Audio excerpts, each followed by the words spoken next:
August 31st, 1886 was the largest earthquake ever to hit the east coast of the United States. There were 3 epicenters. They were all within 10 or 15 miles of Charleston, South Carolina. But the earthquake itself was felt all over the East Coast. There was panic in New York City, in Chicago, in Detroit. Richmond had a riot because all the prisoners at the state penitentiary demanded to be released, and the story went out that there was a riot going on and 10,000 people descended on the penitentiary with guns trying to put down what they thought was an uprising. All through the Southeast and even down to Cuba, they were seeing flashes of light that came from the earthquake, and glasses were shaking off of the shelves. So it was huge. And in fact, it caused a lot of havoc in the area around Charleston that was not known outside of Charleston that night. It's an interesting time for the earthquake to hit because the city is, and the world is sort of on the cusp of modernity, and they are very used to, in fact, to having instantaneous communication through telegraph. Charleston's cut off, but as you get closer and closer to Charleston, you get more and more dramatic effects. The most dramatic to me were these what they call sand blows or liquefaction factors. It's like geysers that shot up as much as 2 stories in the air, and the biggest pocket of those was actually around 10 Mile Hill, which is right where the Charleston International Airport is today. Fissures hundreds of feet long were breaking open in the ground. Railroad trains were being toppled. Major damage all around the area, and surprisingly, not that many people killed. Probably 60-some that night, eventually more than 100. The numbers are a little vague because a lot of people, the records never quite came in, but over 100 people killed. It's a huge international story. People seem to have sort of forgotten about this disaster in the wake of the San Francisco earthquake in 1906, exactly 20 years later. But it was truly an earthquake that had implications across the United States and was international news. It was a big story. How did the city respond? What did they do? For a long time, they didn't know what to do. The city council didn't meet for days. Everybody that night fled from their houses, went out into the streets, stayed in any open space they could find, sleeping in the streets, sleeping in the city parks. A lot of people went out to stay on ships that were in the harbor. And then they started to go back to their homes in the morning, and the aftershocks drove them right back out again into the streets. So people stayed away from their homes for several days. And in a city as racially charged as Charleston, remember it's only 21 years after the end of the Civil War and 10 years after the end of Reconstruction, when whites took back all the government in South Carolina. There were tensions among everyone, and the parks were integrated the night of the earthquake, and they quickly broke into white camps and black camps with people separated by who they felt comfortable with.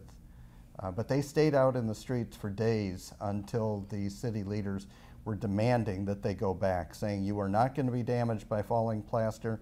You have much more of a chance of getting a problem from exposure to the elements in the parks than if you're at home with your cracked ceilings. And they did initially sort of act like they were paralyzed to some extent, but they did get around to realizing that they were going to have to provide relief. That was something that white Charleston was really opposed to at first, but this was clearly such a big disaster that though they had had a huge hurricane in exactly a year before, in 1885, and refused national relief at that time, they decided they were going to have to accept all of the money that was coming in, and first provide food for people. So they established soup kitchens. They established a commissary where they hand out free food, dry food that people could come and get. And they were very proud of themselves for sort of getting this enormous effort set up. They provide tents. It's a little hard to get tents. They build wooden shelters. When they finally do gear up, it is a sort of efficient bureaucracy. But by our standards today, it did have some flaws. Well, and it was fumbling. They would set up a program, and then the next day they would junk it and say, no, no, no, we've got to do something totally different. And 24 hours later, they junked that and set up something entirely new again. As with a lot of disasters, a lot of the story is one or two people, especially one, taking charge and kind of saying, this is how we are going to do it. And in Charleston, that person was Francis Warrington Dawson, the editor of the local newspaper, the Charleston News and Courier, who was working everywhere. His family was out of town, so he was relatively free to do it, and he was the leading figure on the relief committee that distributed the money. As the newspaper editor, he sent the word out around the world, and people sent hundreds of thousands of dollars to him personally for him to distribute however it needed to be done. And he convinced everybody in the city who were moping around and saying, oh my God, we are devastated by this earthquake, a year ago the hurricane, the Civil War, we're cursed. And he rallied everybody and said, no, we're not cursed, and we can recover from this, we can rebuild, and we can make Charleston as great today as it was yesterday. And he's the one who convinced people that they could rebound and they could recover. And he's a very interesting guy too, because he was British. He's a transplant, and Charleston traditionally did not take well to come-heres, as they still call them. But he had come over to fight for the Confederacy, and he stayed because he really felt that he could make good here in a way that he never could back in England. And so he doesn't really share native South Carolinians' prejudices in a lot of ways. He's married to a very unreconstructed woman from Baton Rouge who actually wrote one of the great diaries from the Civil War. And he is sort of on both sides of the fence. He is able to talk to people who are from various classes, various races. He does take a lot of stands for social justice that are unexpected, and yet he is still very much a man of his time. And he's a huge figure in the Democratic Party at the time. In the 1880s, the Democratic Party was, in the South, was the party of white people. And the Republican Party, which was Lincoln's party, was the party of black people and a very few whites who came down, the people everybody talks about as being carpetbaggers. He was the leader of the Democratic Party, not just in South Carolina, but in the South, and he had helped get Grover Cleveland elected President of the United States. So he was well known around the country, and when he put out the word and said, we need help, people responded. And money came flooding in from all around the country, from England, from Japan. The Queen of England sent her condolences.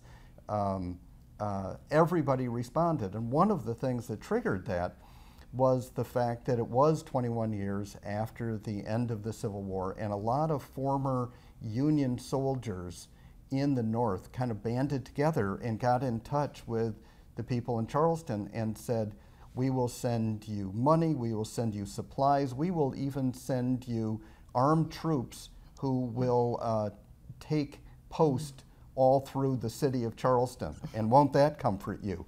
And the response from Charleston was, thanks anyway. We can get along just fine without having more U.S. government troops in the streets. That is not going to help us. But they do, in fact. The North and the South take this up as a sort of cause. White South Carolinians particularly see it as a way to reunite with the North for business reasons, and the North sees it as a way to reunite with South Carolina, which they continually say, oh, we tried to destroy that miserable city 20 years ago, the cradle of secession. Now we want to help clean it up. We want to make amends. We want to reconnect. So for white people, this is a great triumph. For black people, it's a real threat. What that means is that they are conveniently uniting to forget the causes of the Civil War, to turn their backs on the movement for black equality, which has had a pretty good run. And so it's a very turbulent moment in the city's history. Well, and the white city leaders they're reaching out to are all former Confederate officers. Those are the people who are running the city. And when they put up a relief committee to help all the people in the city, even though the city is 60% black at this point, they put no black people on any of the committees. A small town near here that's actually closer to the epicenter than Charleston, Somerville, put black people on their relief committees, but on Charleston they did not even consider it. And there was a really strong effort, especially led by black ministers here, to try to say, we can reach the people who need the help better than you can. Let us help you find them. And the city leaders said, no thanks, we do not need your help. Labor was a very big thing. The whole city of Charleston was being organized by the Knights of Labor, which was a labor organization that was active all around the country. And they said, we're in touch with laborers in Charleston. They're the ones who are injured and whose houses have been damaged. Let us help you. And the city told them, we don't need your help either. We can take care of it ourselves. And they put the word out around the country. We know what's going on. We can take charge of it. Send the money to us, and we will take care of it for you. So that was actually going to be my next question, is when they were divvying out these, it's already, like you said, a racially charged environment. When it came down to giving out the provisions, my assumption is it didn't happen equally, yet 60% of the population, like you said, was black. I'm sure that didn't help the situation. There was a lot of wrangling over what made people worthy of aid, and they went to a lot of trouble to try to determine if people were able to work. That really troubled people, and the reason it troubled people was that they were afraid that if they gave people food and shelter, they would have no reason to help clean up the city. It's a kind of bonus for laborers. It's a moment when all of a sudden they can command double, triple wages. People need their work, and so suddenly it's a very polarizing situation, and all sorts of meanings attached to relief. In fact, they really were pretty equitable, I think, about giving out food. Well, the commissary and the food kitchen, the soup kitchen that they were running, the vast majority of the people who were in line for it were black people, and they pointed that out on a regular basis. But on the other hand, of course they were. They were the ones who had fewer supplies at home that they could draw on. They were the ones who were in frame buildings that were in much worse shape and that were more easily damaged. Even though a brick building will crumble where a wood building is more flexible in an earthquake, buildings that are already in bad repair are going to fall. And lots of low-income people's frame buildings did fall during the earthquake. So you mentioned Francis Warrington Dawson. You said he had come to the U.S. as part of to join the Confederacy, and now here he is during the earthquake. He's, trying to get aid to black people. How did that go over with his fellow Confederates? Dawson is a very powerful figure, and during this period he seems to be able to lead public opinion, partly because he's just so energetic. They're all squashed. They're wanting to go home and take care of their own families and their own needs, and it all seems sort of like a burden, and Dawson comes out fighting and really concerned about people's needs. He also is one of the people, though, who is always saying, we don't want any idle hands here. We don't want to give any money or any food to people who can work. So at this moment in the earthquake, he's regarded as a hero. And on the earthquake relief committee, lots of people are proposing, let's shut it down right now. Let's stop giving out money to all these people. And Dawson is one of the main figures who is saying people are still suffering. We have to keep giving money out much longer. They were ready to shut down the relief effort within about a week or 10 days from when they first set it up. And as it was, they shut it down less than a month after they set it up, after they pleaded to the country, we really need your aid and your support. And less than a month later, they decided that giving free shelter and free food was keeping people from making the repairs that were necessary in Charleston, and a little suffering would actually be helpful for the city because it will push people into making the repairs for the salaries that the richer people in the city were more willing to pay. And in fact, the people who are arguing against this optimistic view are mostly black ministers who are writing to newspapers, black newspapers mostly in the North, and who are saying, you know, they're not telling the whole story. It's really worse than they're reporting. Dawson himself writes to his wife in Switzerland repeatedly, it's really a lot worse than we're telling in the newspaper. And if you were living here, you would either be dead or in a lunatic asylum. You couldn't have stood it. And many people had that problem. There were all kinds of reports of earthquake-induced insanity with people just fleeing.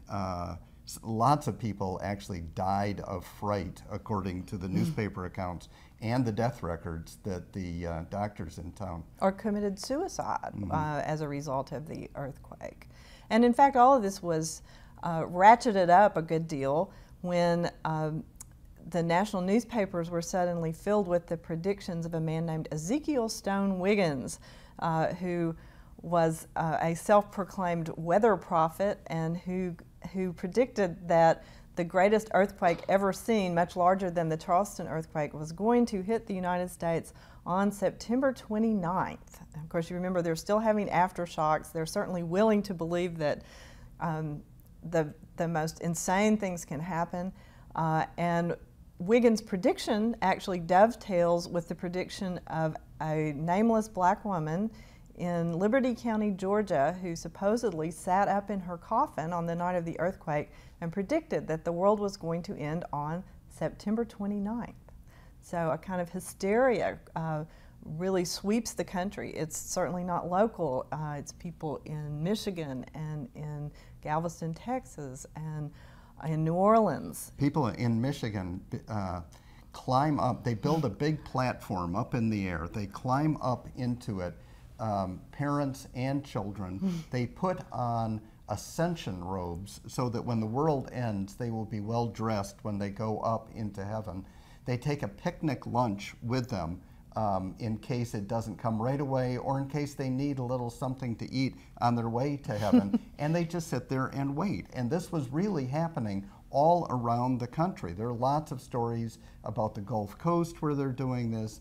Charleston, all work came to a standstill. Lots of people said, we don't have to do any work at all because we're not going to be around here in another week. And that day, of course, everybody is standing there watching their watches and the clocks on the church towers, just waiting to see what's going to happen. And what happened was nothing. And then they had to go back to work and say, so the world is not going to end. Now what are we going to do? How are we going to repair the city, and how are we going to live together? So how long did it take for the city to recover? You know, they claimed that they were completely recovered a year later. They put on a huge exposition, a big gala week where they announced, come and see how we have recovered. There is no sign of damage anymore, and everything is all better. We're back to business 1 year later. But if you read the New York Times and places that don't have so much of an agenda, they're saying, look around, there's still a lot of damaged buildings. They really have not recovered as well as they are giving out. And of course, if you look around the city now and read the papers, everything was sort of patched up hastily, and we are still dealing with shoddy repairs from the earthquake. Yeah, so 125 years later, we're still having to go back and make repairs on the building that had been done poorly right after the earthquake. The city hall, lots of the school buildings are now, they have studied them, they have determined that they couldn't survive an earthquake as strong as we had in 1886. They've moved all the children off of from those schools, off of the peninsula, and they've got to make repairs. And on a lot of buildings, they're probably going to have to tear them down and rebuild them because what we had was not sufficient to survive again. The city actually did move on from providing food to providing a lot of that money for repairs. And they would send out inspectors and they would give people vouchers to do these repairs. If you go back and look at those records, they still exist. A lot of the time, the inspectors would come in and say, no, really, this is not adequate repairs. And the homeowner would sign off on it anyway, and everybody would just sort of agree to go on. They wanted so badly to be back in a kind of normal situation. And I can certainly understand why. But that was the second phase of relief. And I think it's what the city was trying to fast forward to after they got through that initial free food and shelter phase. We worked on the book together for 11 years. We would work on the story of the earthquake and think that that was the full story, and then realize that we had to go out a little bit further. We had to go 2.5 years later. The hero of the earthquake, Frank Dawson, was murdered, and his trial was this huge event that was covered all around the country. To understand why people reacted the way they did, we had to go back to 1876 and 1865. And so the story kept getting bigger and bigger. But one of the things that we liked the most were the little stories, the little elements in it. We're speaking right now in the Wentworth Mansion, which is one of the grand buildings and great hotels in all of Charleston. And it was actually under construction in 1886, nearly completed when the earthquake happened. You can still walk around and see pieces of stained glass that are warped because of the shifting of the building that happened the night of the earthquake. The man who was building it came under attack because lots of people said, we are out in the streets. You know, we are living under tents and under canvas, and look at the place that you have. You are not doing enough to reach out to us and to help us in our suffering. And it was a small battle going on in Charleston at the time. The man who built the building here was on city council. He had set up the first paid fire department, real professional fire department in Charleston, and he quit city council in part because of the criticism that he was getting here. And all of the small tensions that always exist in any city, suddenly when there's a natural disaster like this, the first reaction is, oh, let's all reach out and let's all work together. And the second reaction is that those tensions just get bigger and bigger and bigger. People don't forget them. In fact, they kind of take advantage of the chaos that's going on right now to work with those tensions and make them bigger. So actually, can we go back and talk about what ultimately happened to Dawson? Sure. Frank Dawson was under attack after the earthquake. He was under attack really from what we would consider the left and the right at the time. He became the target of a man who would eventually go on to be a U.S. Senator, Benjamin Tillman, who was a very colorful character with very salty language. Pitchfork Ben Tillman. Yes, although he was not called Pitchfork at the time. And in fact, he didn't hold office at the time that this was going on, but they actually established a newspaper, a rival newspaper, to try to bring Dawson down. And there were some wonderful sort of pitched battles on the steps of City Hall where Tillman stood up there and attacked Dawson, and Dawson tried to defend himself and really was not nearly as good a speaker as Tillman, and had this sort of plummy British accent that made him seem more alien. So you would have thought that what was happening was entirely political. He had all sorts of enemies in the city, And ultimately, what happened to him was very tawdry and mundane. He had a young Swiss woman that his wife had brought back from Switzerland in 1887, who was living in the house and who apparently had a kind of sexual magnetism that is not apparent in her pictures. Her name was Hélène Bergeron. Everybody but Frank and Sarah seemed to realize that she was a knockout and that she stopped traffic, but she caught the attention of their next door neighbor, a man named Dr. Thomas Ballard McDowell, who was married and had a child, but who started stalking her and immediately saying, "I want to marry you. I'll divorce my wife and marry you," which was patently absurd because South Carolina at that time did not even allow divorce. So he stalks Hélène, and in the meantime, he has tried to hire his brother as a hitman to kill her wealthy father-in-law and then kill her. He's going to poison his wife.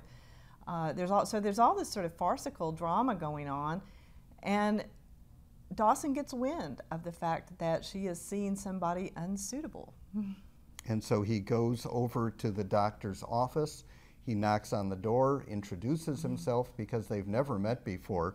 He says, "I understand that you are making improper advancements on someone in my household, and I insist that you stop." He rapped him on the head with his cane. The doctor staggered back a few steps, reached into his pocket, pulled out a gun that he conveniently was carrying, and shot him dead in his office.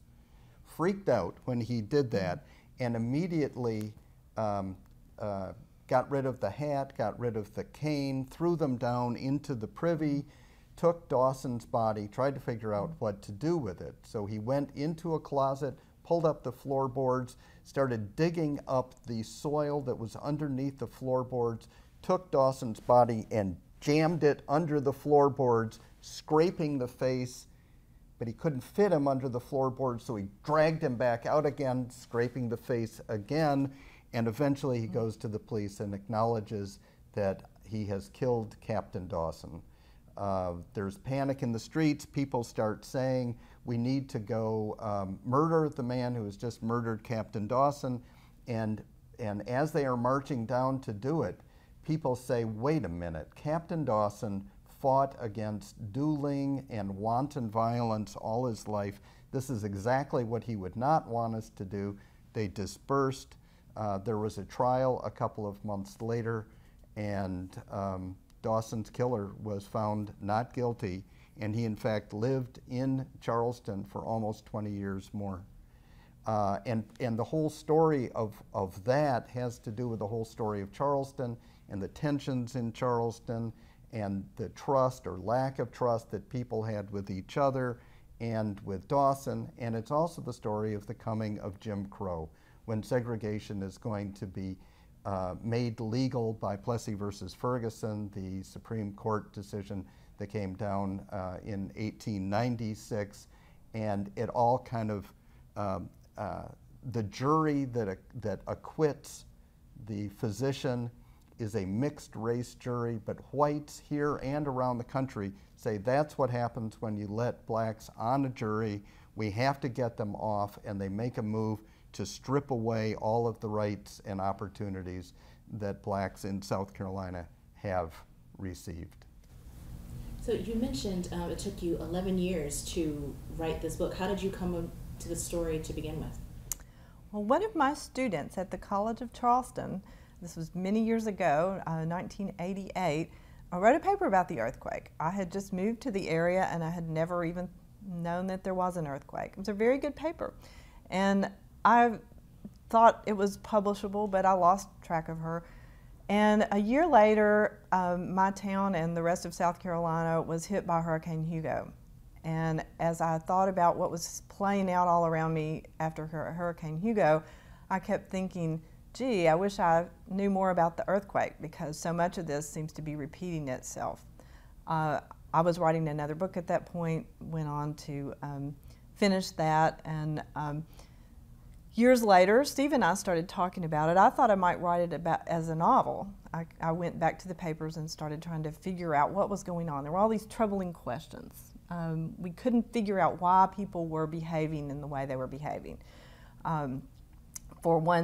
To take one example, there was an Episcopal minister who, on one of the nights they were camping out after the earthquake, heard some black people singing hymns outside his encampment, and it made him furious. And he went out and said, "If you don't stop singing those hymns, I'm going to beat you with my walking cane." And the people who were singing the hymns just sort of turned their backs on him and said, "Oh well, we'll sing it. We'll sing a secular song," and really were taunting him. But there were a lot of examples where behavior didn't make sense. People were out in the park saying, "It's Judgment Day. God is angry at white people," but they weren't saying it quite as directly as that. They were using scripture to try to illustrate what they meant. So we were interested in all those questions, and at some point you said to me... I finally told Susan that if she wrote a novel about it, she would sell a couple thousand copies, and if she wrote nonfiction about it, she could sell way more, because the story of what actually happened was much more fascinating than anything that we could make up about it. And from that point on, we started digging through all the libraries of Charleston and throughout South Carolina. We found Frank Dawson's papers up at Duke University and found way more there than we ever expected to find. And every time we thought we knew what was going on, we would uncover a little more, and it got more fascinating and more fascinating. And then the stories kind of bloomed into the whole Wiggins story about the upcoming apocalypse, basically, that was going to happen September 29th, and Dawson's murder, and it just grew and grew, and we had fun all 11 years. It was amazing to us that after that amount of work, we were still just fascinated with it and eager to get back in the libraries and to work on the prose.